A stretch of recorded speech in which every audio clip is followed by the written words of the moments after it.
Hey everybody, here's my reaction video to the excellent Ross Coulthart interview with Charles Halt, Deputy Base Commander at the Bentwaters and Woodbridge bases during the Rendlesham Forest Incident. I spoke to Ross before he interviewed Chuck, and I gave him some questions to ask Chuck specifically about the C5 arrival and also the bases around Rendlesham, Orford Ness, Bawdsey and Martlesham, who were doing advanced physics experiments with the US and the UK MOD, military physics. Ross really did concentrate on the Larry Warren story and the Capel Green incident. That's fascinating, but I really don't know what the truth is, so I'm not going to comment on it. The only thing I would say is if you make a film based on possibly hearsay evidence, you should actually say at the beginning that this film is based on somebody's opinion and isn't necessarily fact. I've reached out to Dion, the director of Capel Green. I've not seen the film because it's tied up with legal issues right now, and hopefully in the next few weeks I'll speak to Dion about it. Just not about the incident, more about his approach as a filmmaker to covering something using the witness testimony, where I think you should ask bigger questions like, why was it Rendlesham Forest? Why was it Suffolk? What was really going on in the world in 1980? But today's fascinating. Ross Coulthart has wonderfully got Charles Halt on his broadcast and answering some very interesting questions. I interject a few times with my opinion. I hope you find it interesting.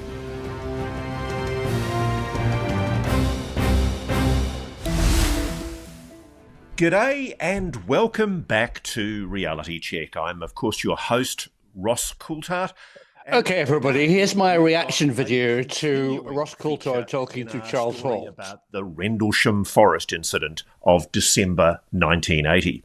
Those of us who watch Reality Check frequently will know we've been giving some attention to this vexing and intriguing UAP mystery from way back in the 1980s. The Rendlesham Forest Incident, dubbed Britain's Roswell, occurred over several nights in late December 1980 near the RAF, the Royal Air Force Bentwaters and Woodbridge bases in Suffolk, England. They were US Air Force bases during the Cold War. Multiple US Air Force personnel reported seeing unexplained lights in the forest, with some claiming encounters with craft and even entities. This event involved nuclear weapons storage at the base, and it added to speculation of a cover-up or national security implications. Some of the key evidence includes Lieutenant Colonel Charles Halt's January 1981 memo entitled Unexplained Lights, which was eventually provided to the media by the British authorities. It was his report of what he'd witnessed in the forest. There's also an audio tape from the investigation, which has also become public, which has gone into UAP law. It shows Colonel Halt breathlessly revealing what he's seeing with his team as he's walking through the forest. Now, skeptics, of course, have said that the sightings were just misidentifications of the Orford Ness lighthouse, a meteor, bright stars such as Sirius, or natural phenomena like rabbits scraping for ground marks. But Colonel Halt is particularly peeved with our most recent interview with Larry Warren, who's a controversial witness in the Rendlesham story. And in order to provide Colonel Halt with an opportunity to respond, he's joining us today. I first interviewed Chuck Halt in 2009. It's lovely to have you back, Colonel. Welcome to Reality Check. Well, thank you. My pleasure to be here. So, sir, obviously you've seen the interview that we did with Larry Warren, and Larry Warren describes being in the forest on the same evening as you. And if that's correct, that means that he was there on the evening of the 27th going into the 28th of December 1980. He claims that you were there in the forest on the evening that he saw a craft and entities, beings of some kind. What is your response, sir? that Larry Warren was not there that night. All right, so that's pretty controversial, and I'm not actually going to get involved in making any comment about whether Larry Warren was there or not.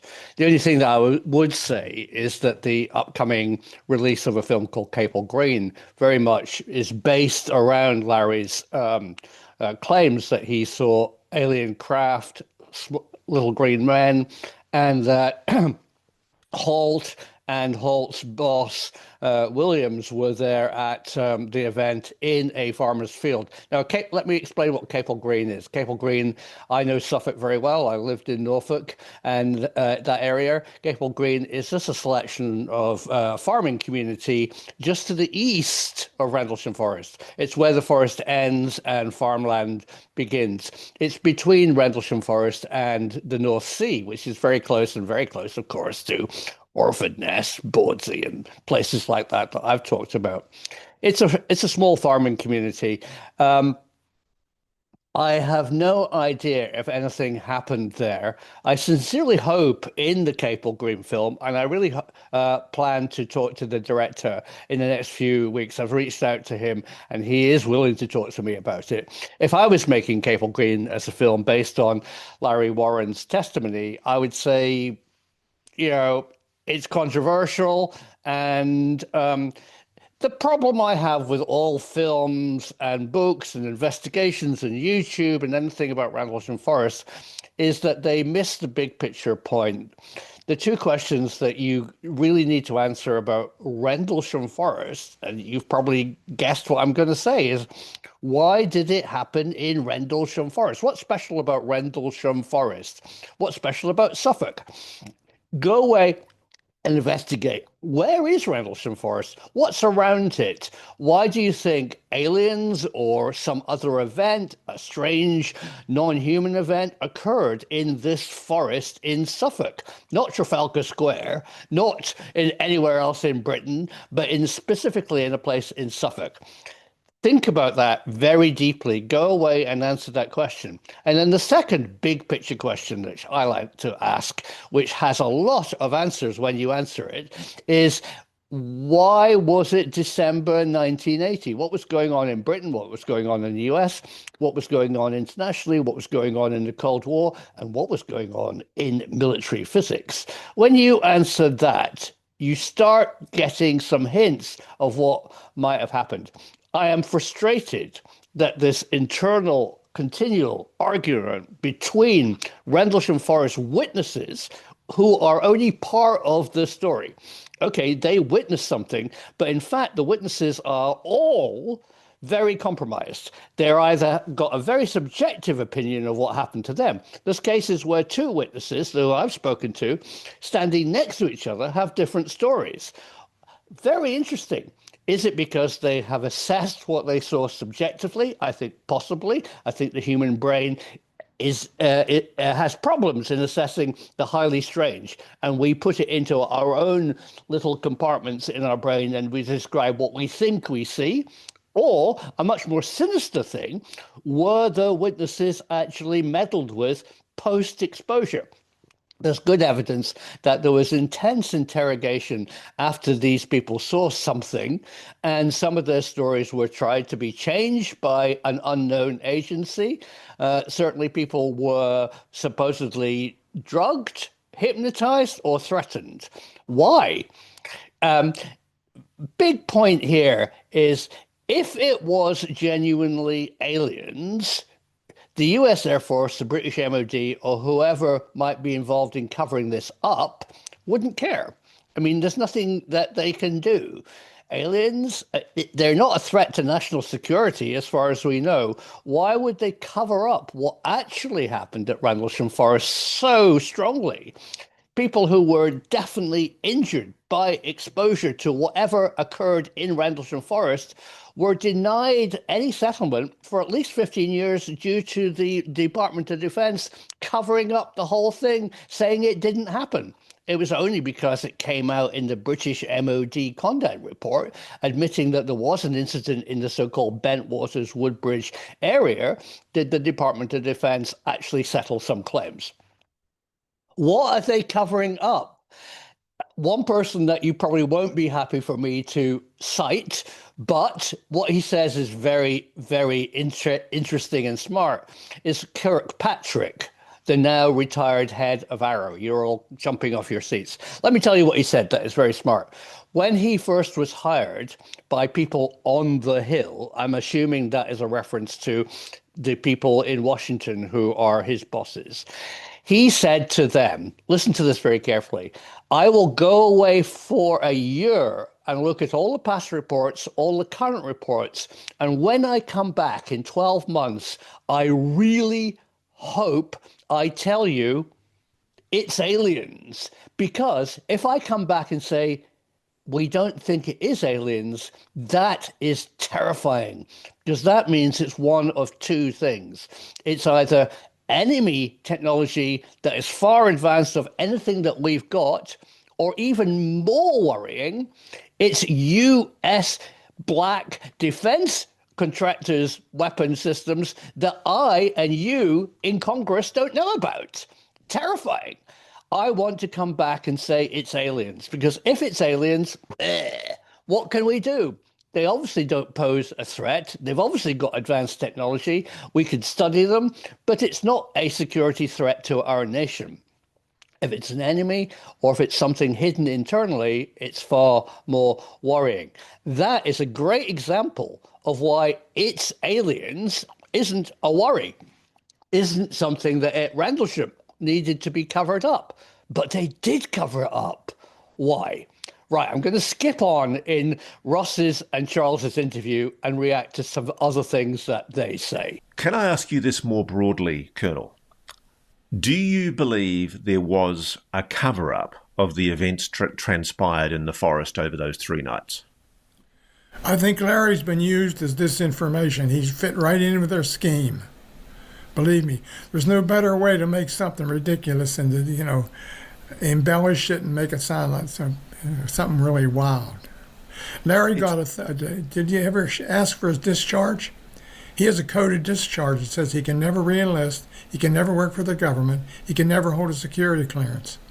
He was booted out for unsuitable, undesirable. Okay, I'm just going to come back now to the C5 story.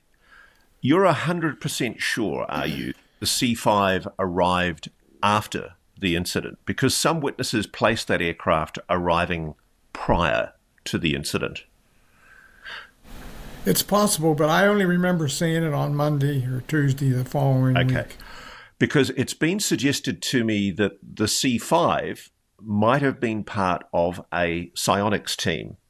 As you know, there are allegations that the United States has been working with people who have the capacity to, in some way, telepathically engage with non-human technology, non-human craft or entities. And it's been suggested to me that this might have been what's called a link loss, that they were using psionics that had come in on the C5 as an experiment to operate these objects, these craft, on British soil. The whole thing was, of course, shrouded in secrecy. We can't rule out that possibility. Does the conduct of the authorities in relation to all of this show any inconsistency with that thesis? It strikes me that there was, from the get-go, an attempt, firstly, to find out what went down in the forest that night and what people saw, but then the next reaction from the US military and intelligence community was to shut it down and to shut everybody up, which doesn't seem consistent with this being something that the US didn't know about. Quite possibly. The interesting thing is the 4-star general commander of U.S. Air Forces in Europe came to the base not very long after the incident, and I learned years later that he was given a copy of my memo and a copy of my tape.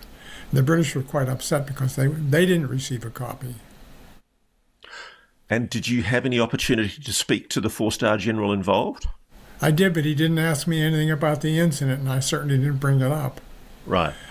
The unusual thing is nobody ever approached me. Nobody ever debriefed me. Nobody ever said, do this, don't do that.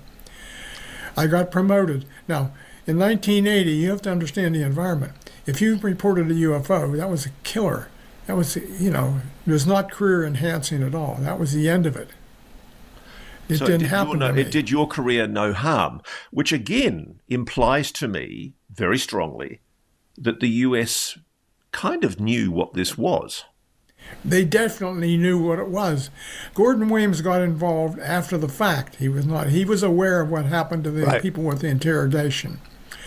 When he was at California several years later on a full-on assignment, the then chief of staff, who'd been the four-star in Europe at the time and a good personal friend of his, had him go out and investigate an incident that he claimed did something to his health. Now, on his deathbed, he contacted several people, including James Fox, and he also contacted Sarah Krisky, a UFOlogist in the UK, who was working on Capitol Green film or something. And he said he wanted to get in touch with me. He had something on his deathbed he wanted to say. Unfortunately, he died before we had a chance to talk to him. But he did talk to his kids. They contacted me, and I contacted them back. And we made arrangements to meet, and they were going to tell me what he said on his deathbed because he wanted to make a confession. Right. They changed their mind, and then they shut up. So I pushed him hard, and he said, for $10,000, I'll tell you the story. I'll tell you what I learned. I said, I don't pay $10,000 for that. I'd like to know, but I'm not going to pay you $10,000. Right. So you've never been told to shut up about it, but you do believe that there was an effort to stop these people from... There was an effort to discredit the story. Never. That's interesting. Yeah. That's hard to believe, I know, but it's true. I mean, I'm not part of a conspiracy. I was never ready on anything of, as far as a conspiracy and what they were doing behind the scenes. Are you aware of any allegations of any film or video being taken anywhere by anyone involving this incident? No, none whatsoever. The only camera I ever saw was the Nikon that Monroe Nevels was carrying. Right.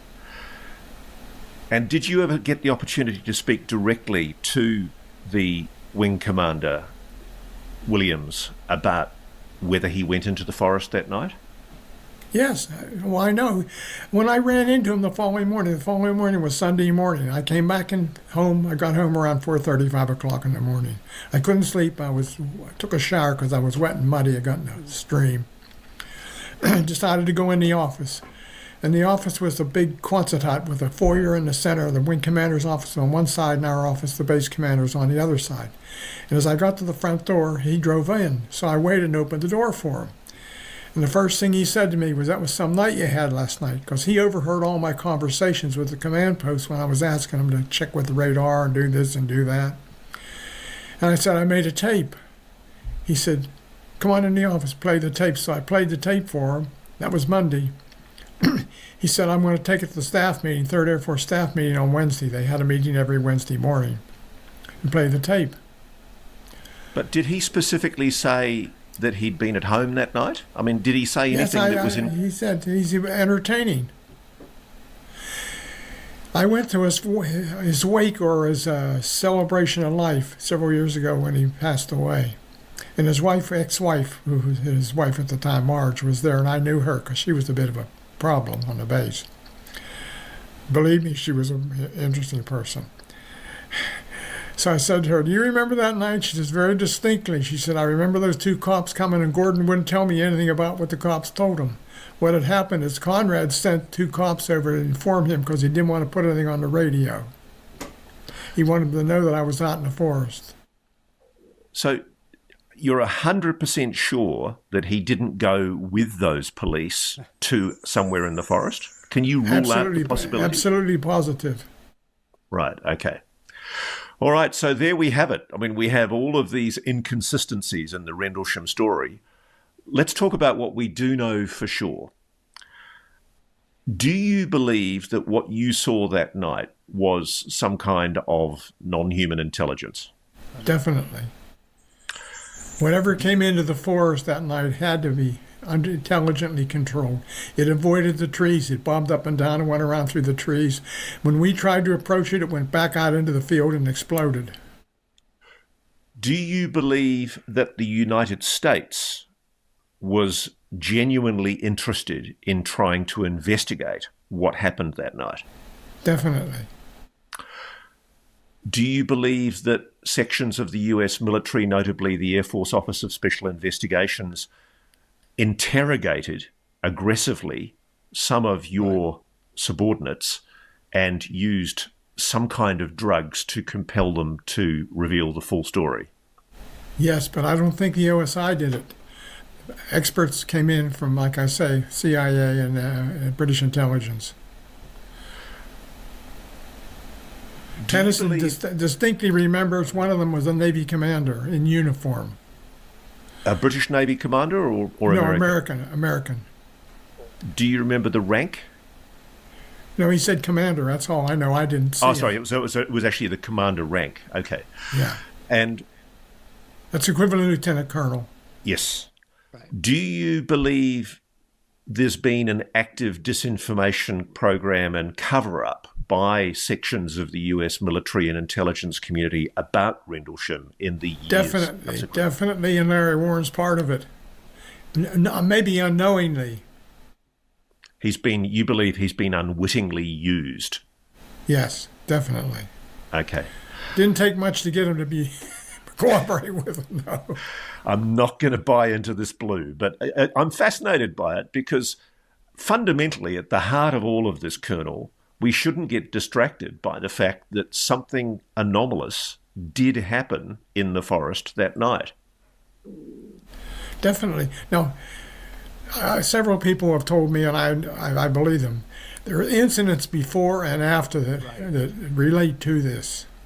In fact, I did a program for Unsolved Mysteries years ago, and at the end of the program, they say, if you have any further information, call the Fall Cosgrove Muir at this number. 100 and some people called in, and I got some very interesting stories, including some where some of the people in the WSA actually shot at an object years before. Right. So there's been previous encounters involving anomalous objects over what I will say were the nuclear weapons storage areas at the base. Oh, definitely. 2 weeks after Williams and I kind of settled down, and still joked about it a little bit, he said, next time something like that happens, give me a call. 2 weeks later, Sergeant, security policeman, called the desk and said he was at Woodbridge Base, and he and his partner saw and were watching a UFO. They called me, the desk called me, I called Williams. We both raced over. I beat him there because I could get across the base with my little TR-8, and he had to go around with his big staff car. We got there and it was gone. So we were very disappointed. We both went back home, and a day or two later they told me it came back, but they were afraid to call me because they were so disappointed and embarrassed that, it was gone, whatever it was. Guy Fawkes night the following year, two cops at Woodbridge Base saw a large cigar-shaped object float over the base, but they reported it later, after the fact. They didn't want to be involved in it. They told me all about it, but a week or two later. Wow, so there's been a concurrence of incidents. There's been quite a series of incidents that have gone unreported at Rendlesham.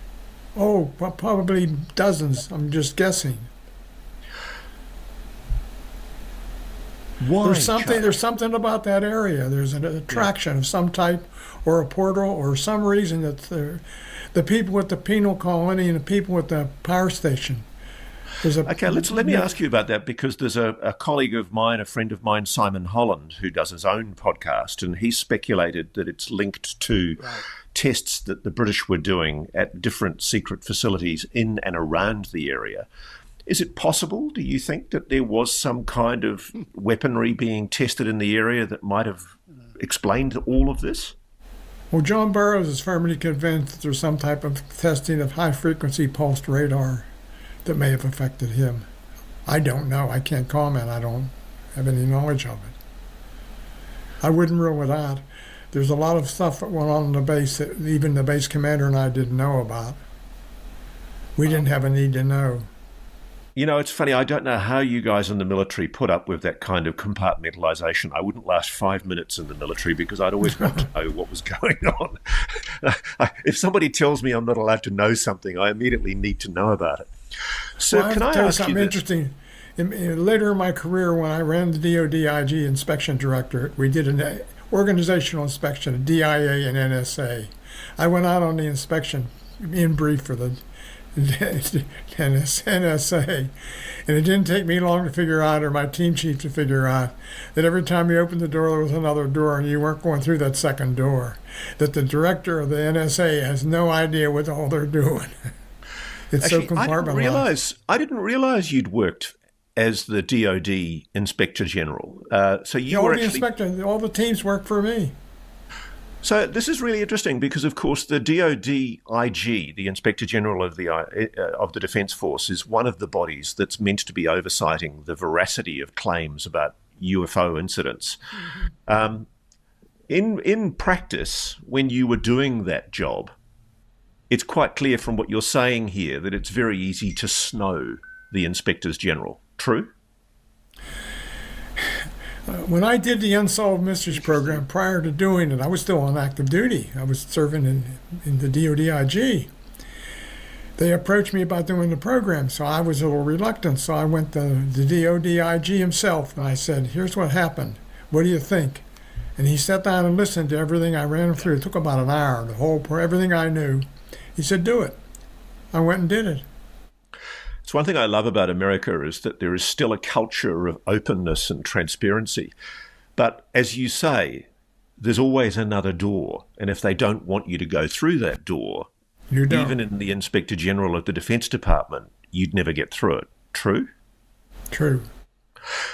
Can I My ask you this, credentials Chuck? said I could go anywhere, any place, in any facility. That was not true. Well, let me say, I'm aware, for example, of alleged deep underground military bases in the United States that may or may not be known to Congress. I suspect they're not disclosed to Congress, and I suspect they've been kept secret from all of the oversight agencies, including the DoD IG. If you turned up with the powers of the DoD IG, knocked on the door and said, I want to come in, what would happen? You wouldn't get in. I can tell you two stories. One thing, when I was in Belgium, I can talk about this because it's open. We had a weapon storage area for our intermediate missiles. Same thing, similar to what was at Bentwaters. 3 senior members on the Senate Armed Services Committee showed up on the base and wanted to go in the weapon storage area. They didn't get in. We tried to get them in. We could not get the clearance to let them in. They could not go in. And why was that? What were they trying to hide? Nothing. It's just the procedure is that nobody goes in without the following exchange badge and so on and so forth, being perfectly vetted. I mean, you might be aware that the Transparency Subcommittee of the Oversight Committee in the House of Congress there were 3 members of the Congress who tried to get access to pilots at an Air Force base in Florida who were reporting anomalous objects that they'd seen. I think a lot of us have this expectation that organisations, institutions like the Inspectors General of the Intelligence Community, Inspector General of the Defence Department, that you have these incredible powers, you can kick any door in that you want. I don't understand what's going wrong with oversight, because clearly somebody is covering something up inside the military intelligence community in the United States, and even the bodies that we entrust to do the oversight aren't getting the access they need to do their jobs. Do you agree? 100%. If you were asked, Colonel, I appreciate it's a long time ago now, gosh, what is that, 45 years. If you were asked, would you be prepared to give evidence under oath in a public hearing about what you witnessed at Rendlesham? Would you like to see... I've already volunteered to do that. Would you like to see a full, open, public accounting and transparency about what took place that night? I mean, I'd like to see subpoenas. I mean, I'd like to see the Congress start You're not going to developing find some out. teeth. It's not going to work. Why I not? hate to tell you. But let's put it to the test. I mean, these congressional subcommittees, they've got powers. They've got subpoena powers. The Congress is enshrined in the Constitution of the United States as having oversight over all sections of executive government that it's paying for. Why in hell's name is any arrogant, hubristic military officer or intelligence community official thinking that it's above the accountability to the Congress? I can't answer that, but I can tell you it's a fact. We live in very dangerous times when sections of the military and intelligence community believe they're above the law. Now, there's obviously a good reason for secrecy, but sometimes it's overdone. You're right. Sure. Well, Colonel, I don't think in this conversation we've got to the bottom of the Rendlesham mystery, but I've certainly given you a good opportunity to have your rebuttal to Larry Warren and other witnesses. Well, I would suggest that if they really want interested, they need to talk to Peter Robbins. They need to go to his website, Peter Robbins, NY, New York.com, and read his 58-page rebuttal to Larry. So he's the co-author of the book Left at Eastgate. He's the guy who wrote the book with Larry Warren, and he was apparently upset with inaccuracies, falsehoods in Larry Warren's story that he discovered subsequently, and he withdrew the manuscript, or he withdrew his cooperation with the manuscript. Correct? That's correct. Yeah. Well, I think we've tried to shed more light on the Rendlesham mystery, sir. One thing for sure I do want to thank you for, I want to thank you for your service, and I also want to thank you for consistently, through your career, being so willing to be transparent, open, and accountable about what you saw in the forest in December of 1980. Colonel I always Chuck. wish I'd seen the little green men or whatever, but I didn't. I'm sorry I have to disappoint you. Colonel Chuck Halt, thank you so much for talking to Reality Check. Best wishes to you, sir. Well, that's really interesting. Thank you, Ross. It was a very good interview, and thank you for raising my question about military physics in the area in Orford Ness, Bawdsey, and Martlesham, which are a triangle surrounding Rendlesham Forest in 1980, where advanced military physics was being tested. Early SDI plans were underway, and just possibly this C5 incident has a bit more to it. I wish you'd just pressed Colonel Halt on one thing. The C5 that probably did land after the incidents really kicked off after Boxing Day night in December 1980 was a pre-planned arrival. I have a U.S. Air Force witness who was stationed at Woodbridge who said earlier in 1980, a digger came and cleared some land specifically to build a pad, a parking pad for a heavy aircraft at, strangely, the far eastern end, the 27 end of Woodbridge. This is very, very unusual. A C-5 is a large four-engine transport plane. It's heavy, and it could easily land at Bentwaters. Why did it land at Woodbridge, as we now have confirmed from Charles Halt? And it was parked on this specially built ramp. Somebody in the U.S. Air Force hired the man with the digger, paid for the concrete prior to the Rendlesham Forest incident. They knew that a secret non-U.S. Air Force C-5 heavy transport plane needed a special parking ramp. Doesn't that indicate, maybe, that somebody had prior knowledge of its arrival? Obviously, on board the C-5 were a lot of equipment, it's a heavy transport airplane, and personnel who came to the Rendlesham area for some purpose. The very building of the C-5 ramp at the slightly more rural parallel base of Woodbridge before the incident, to me, is an enormous clue that somebody in some agency were interested on what was going to happen. How did they know? Unless it was possibly induced, invoked, or pre-known by a man-made exercise. I think the evidence is there. And Charles Halt probably still knows more than he's saying. He seems like a super nice, genuine chap. And I'm so sorry about this confusion about the Capel Green incident. It really could be misinformation. If you want to cover up something that you really need to keep secret, as they did for years and years and years, one of the first things that you would do is to say it was aliens. And that's what the Capel Green and Warren incident is saying. Little green men in a spaceship. It's perfect. Everybody who thinks it was aliens is going, I told you so.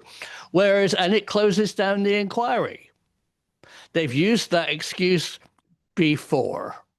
That's all I have to say. It's a minefield of personalities and very inconsistent witness reports. There's a lot of bad feeling now around Rendlesham Forest. I think the Capel Green film is now effectively compromised. I really hope that it has a disclaimer on the front to say this is not the answer to the Rendlesham Forest incident. It's one person's opinion of what might have happened. Good night.